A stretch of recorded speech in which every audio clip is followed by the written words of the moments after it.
When you take two unsocialized angsty high schoolers and you put them together on a date, it typically doesn't lead to them being locked in an aquarium for over a day being forced to eat animals from the exhibit for survival. Well, this is Chainsaw Man, and as we know, these dates and characters sure as hell aren't typical. In Fujimoto fashion, I had no idea what to expect out of this arc given its title, and I was left in bewildered surprise at the dynamic of our mindless Denji and an overthinker within Asa. My god, you've seen her monologue, right? As opposed to the last arc, which primarily focuses solely on Asa, it was refreshing to have Denji and her share the spotlight, thus allowing us to bear witness to two sides of a very chaotic coin. This is quite literally a how-to guide on how not to behave on a first date, and I finally see the reasons for Asa's title of a femcel, and I couldn't be more here for it. If you're new to this series, I cover Chainsaw Man from a completely blind perspective of never having read the manga, and spoiler alert, I love it. Multiple horsemen running amok, the return of a certain devil, far too much information about starfish, and most importantly, a penguin. So sit back and relax, because these are my completely blind thoughts, impressions, and review of Chainsaw Man's Dating Denji Arc.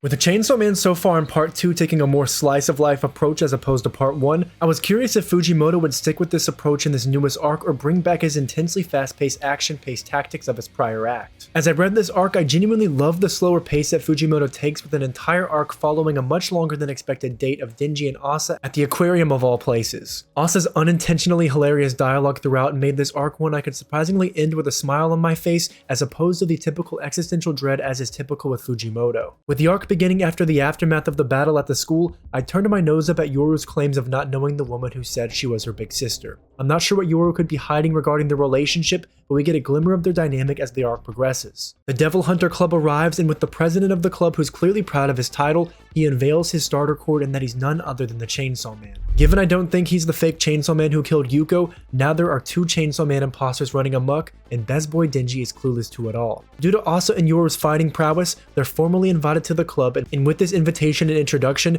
now Yoru has direct access to her goal for all this time. However, she can't defeat him yet, and I found it comical that she seems so insecure about Asa perceiving her as weak after their last fight.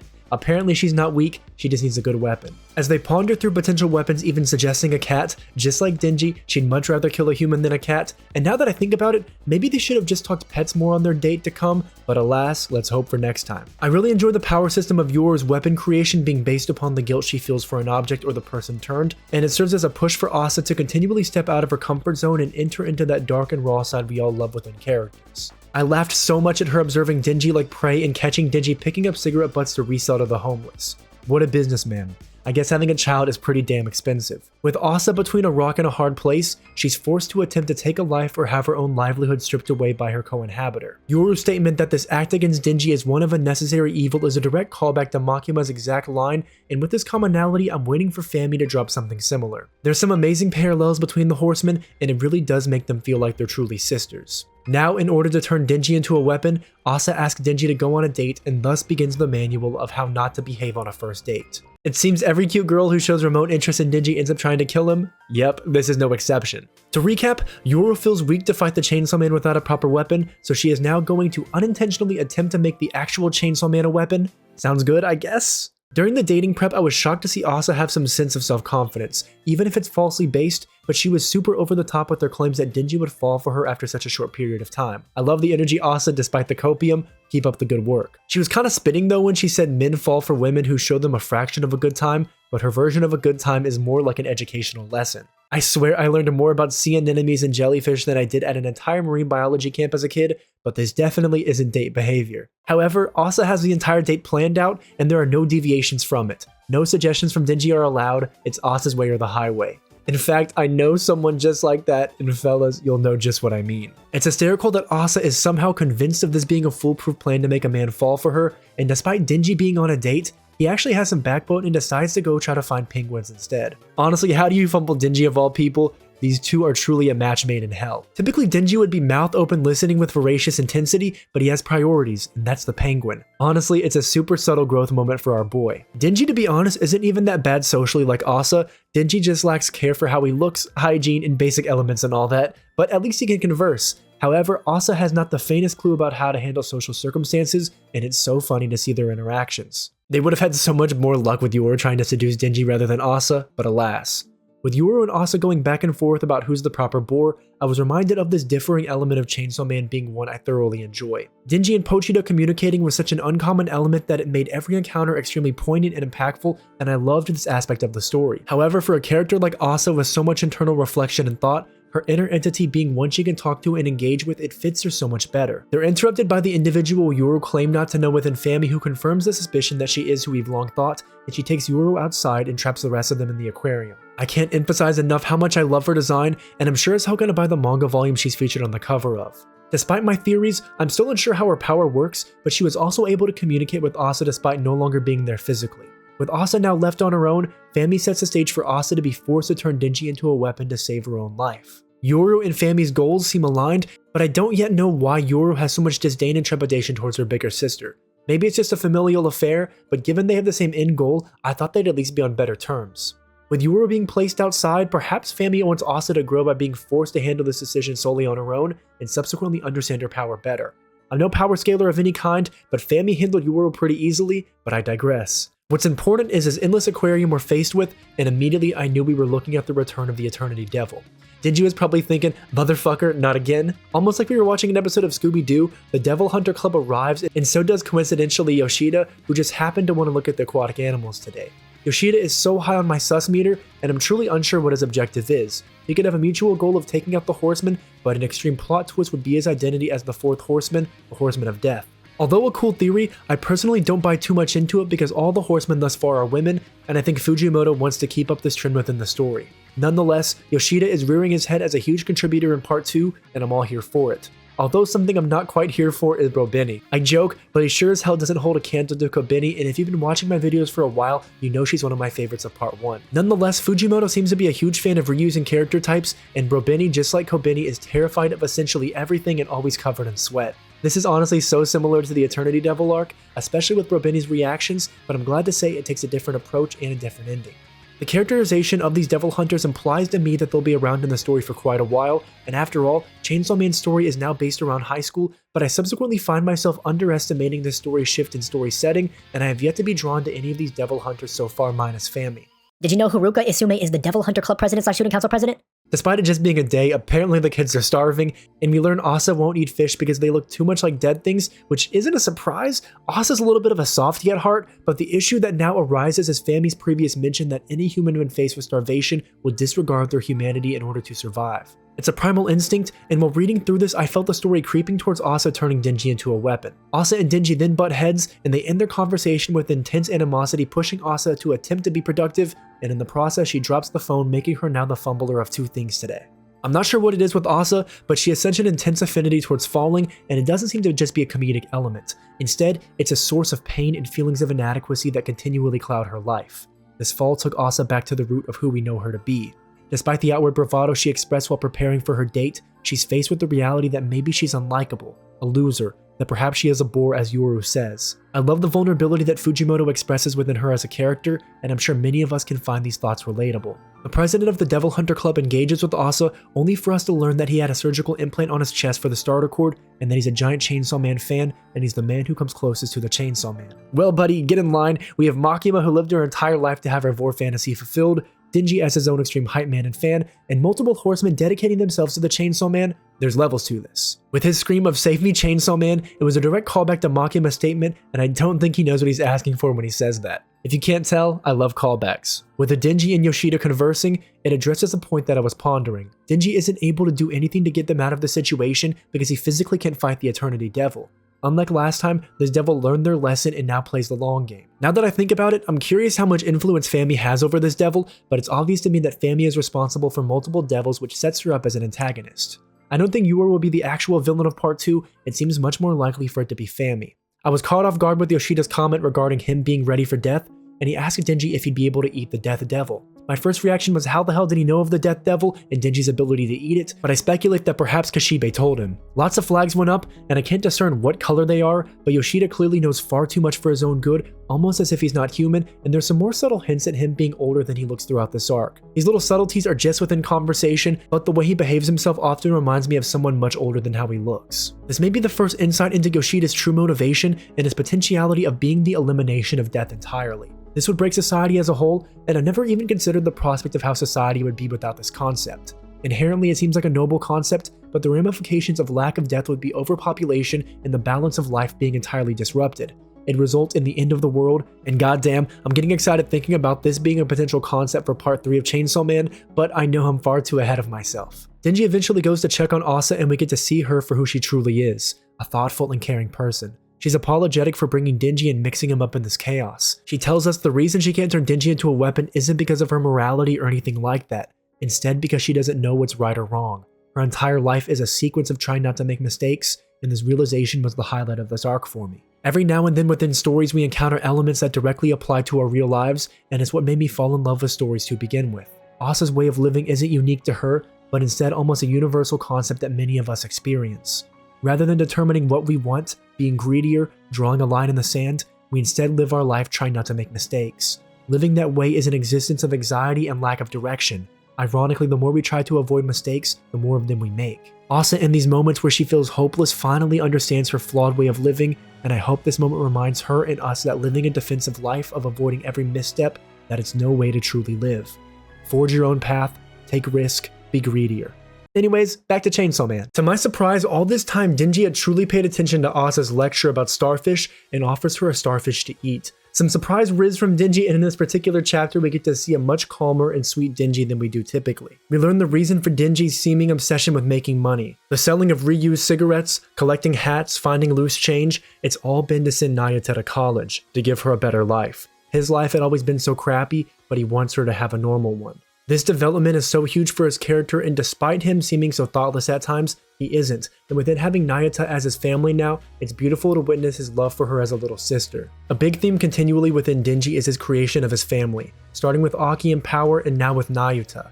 A boy alone and abandoned in this world is now able to forge his own path and choose his own family. This was also the first mention of Nayuta throughout part 2, so I was ecstatic at the realization that she'd soon be rearing her face. Through Denji and Asa's dialogue, Asa's sudden narcissism and grandiose confidence arises, and it reminds Denji of power. Although in his expression he's smiling, you can see that within that smile there's still a lingering pain from the loss. I'm sure many of you can relate. When others mention the person you lost, you can't help but smile, but it's filled with that lingering feeling that you'll always carry whenever they're gone. Well done, Fujimoto. With their date somehow becoming wholesome, Asa devises a plan to get them out of there, which includes collecting money and giving it all to her. An unusual request, but given she'd do anything for Denji afterwards, of course he obliges. So much for his control with women. Asa's tactic is one I'm surprised she came up with, and it's super telling of her power. This power is a function of her own perception. In this case, she used the money to purchase the aquarium, thus owning it in her eyes, and allows her to make an aquarium spear, which frees everyone from the Eternity Devil's power. However, due to Denji having his eyes closed, he doesn't realize this, and when he opens his eyes, he's completely unaware due to the penguin that arrives before him, and Denji remains fixated on this penguin throughout the chaos that quickly takes place. When I was reading this on livestream, my chat was hyping up what was to come by saying things like, "He's almost here," and I had no idea that all along it'd be about a penguin. Incredible. With the Eternity Devil enraged at this not being part of Famine's plan, it begins to rage, and with Yoru taking over Asa's body, there's amazing paneling of her throwing the spear, and once it makes impact, sharks and other fish fly out. If I looked at this panel as a standalone image, I'd be entirely confused, but isn't that the nature of Chainsaw Man as a whole? Despite the penguin in the fight, there's some far more mysterious details I picked up on. Firstly, the president of the Devil Hunter Club seemed to recognize this power, which leads me to believe he could have potentially studied the powers of varying devils, and he somehow stumbled upon Yoru's. Although a long shot, I'm interested to see where Fujimoto takes this plot point. Most importantly, however, is that Yoshida and Fami seem to make eye contact with each other after this, and based on their expressions, it seems they know each other, and it almost seems like a subtle nod towards each other that their plan didn't work. If this is the case, perhaps Yoshida is working underneath Fami, who inform Yoshida of the powers of the varying horsemen, and is likely his question of Denji being able to eat the Death Devil, it's a result of Fami's potential goal. Fami's motivation makes sense. If death is erased, then humans wouldn't have things like famine or war to fear. The existence of death itself enables those fears, and without it, Fami and Yoru would grow increasingly weak. This potential goal of Fami is one of survival. Honestly, I get so excited at this theory, and I'm fully on board with Yoshida being an op for Fami. As the antics of the aquarium conclude, Denji walks Asa home and finally gets to his request in which he could ask anything. Just like with Makima allowing him to ask any request, he surprises us once more. His subsequent request is to take her on another date, and damn, Denji is surprising me with how much of a gentleman he's become. With this, Yoru chimes in and tells Asa these feelings must be love, and due to them sharing the same brain, she as well feels these affections towards Denji. It's a fascinating concept that her crush on Denji translates to Yoru having that same crush. Conceptually it makes sense, but I never really thought about it, but I'm glad Fujimoto went with this route. However, in this moment of sweetness, this primes the perfect opportunity for Yoru to attempt to turn Denji into a weapon, but as expected, it doesn't work and instead becomes a meme of sorts with her repeat of Denji spinal cord and Denji responding with Asa spinal cord.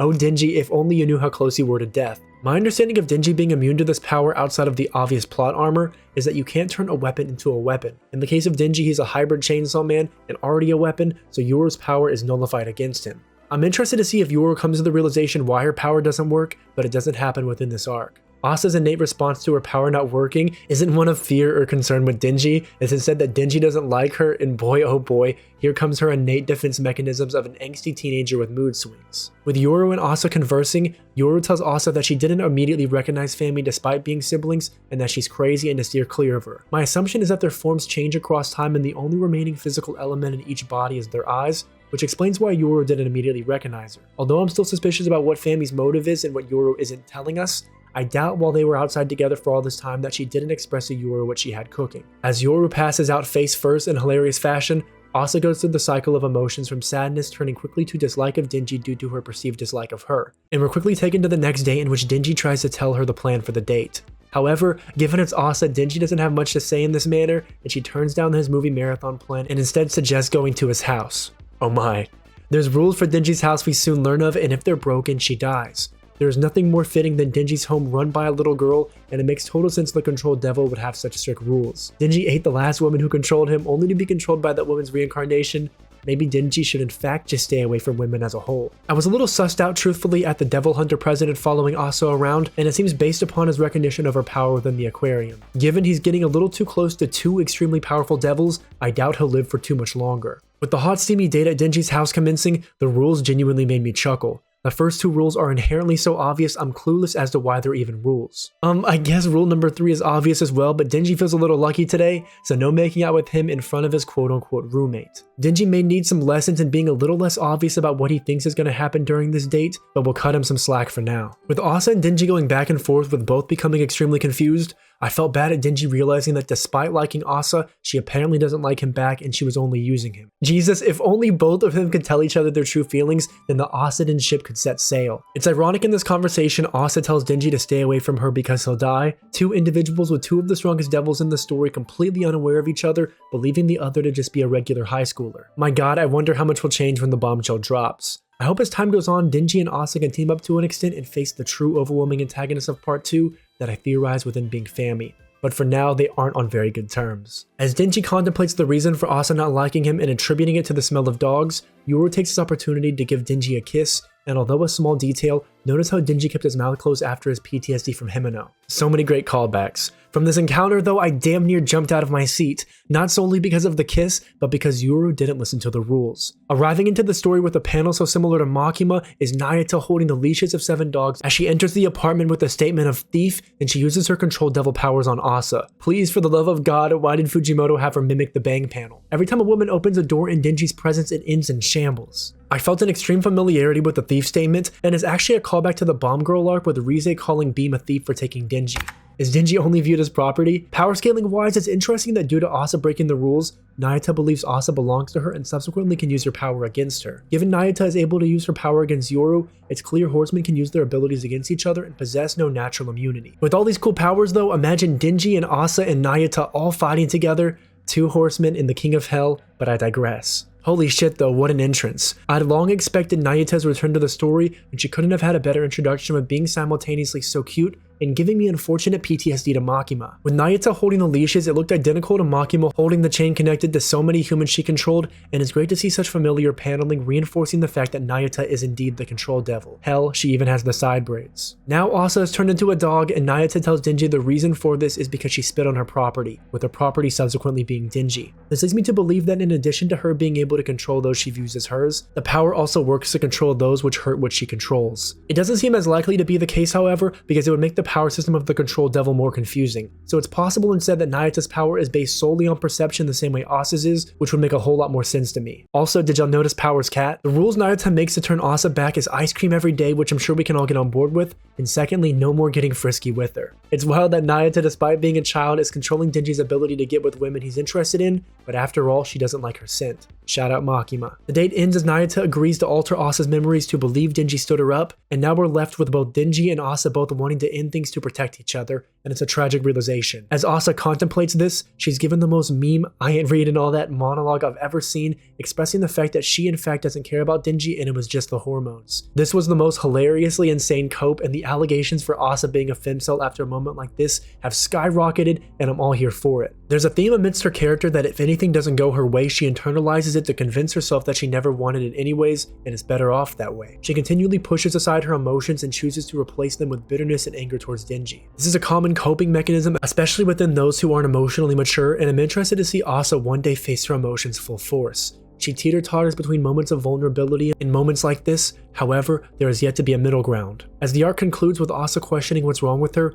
Yoshida appears and asks her to keep him company. I'm unsure where this will go, but as y'all know, I'm extremely suspicious of Yoshida after this arc, especially with his potential involvement within Fami. This arc was nothing of what I expected, especially with very little action and gore, and instead Fujimoto took this time to develop the Asa and Denji relationship and dynamic. Being able to see two socially awkward people side by side who exist on opposite spectrums, it was nothing short of a match made in hell. Denji is so thoughtless and without shame, whereas Asa is so unsure of herself she can hardly make a decision for herself and she overthinks every situation. They're two sides of the same coin, albeit a chaotic coin, which is why I'm personally a fan of the Asa-Den dynamic. Despite the hilarity this arc consisted of, it surprisingly contained immensely heartfelt moments with Asa's self-reflection and Denji's true loving nature revealed. Being able to witness Denji after all this time and witness his growth not just as a horny teenager, but to now a big brother who exists to take care of Nayuta, it's such a brilliant shift in character from who we met within chapter 1. Fujimoto is taking such a different pace and plot in this act of Chainsaw Man, and I'm enjoying the slower pace enabling for the growth of Asa. With so much monologue and thought, it's a nice switch up from part 1, and I'm increasingly excited at what's to come. With Fami now on my radar as public enemy number 1 and Yoshida as number 2, I feel giddy at the team up of Asa and Denji I feel Fujimoto is leading us towards. Fami seems to possess a gamut of devils and even instills fear into the heart of our very own war devil, so only time will tell just how much heartbreak and pain she'll cause each of us as a reader. Nayuta's proper introduction into the story blew my expectations out of the water because I was truly expecting a fairly mannered, slightly controlling little girl and not the spinning image of Makima who controls Denji's life. At least in this case, she's wholesome and has Denji's best interest in mind. With so many moving plot elements from the mysterious Fami, the ambivalent Yoru, sussy Yoshida, Chainsaw Man imposter, and the incessant Devil Hunter Club president, the story is set up for a hell of a time. What will happen next? Will Fami reveal her true objective? Is Yoshida an op? Will a man with a chainsaw heart and a woman with a spinal cord sword end up on a third date? Will Asa beat the femcel allegations? Will Denji finally get laid? I guess we'll find out next time. If you stuck around this long, please do consider dropping a subscription to see more videos just like this. This has been hiXtrah, and as always, be greedier, and I will catch you all next time.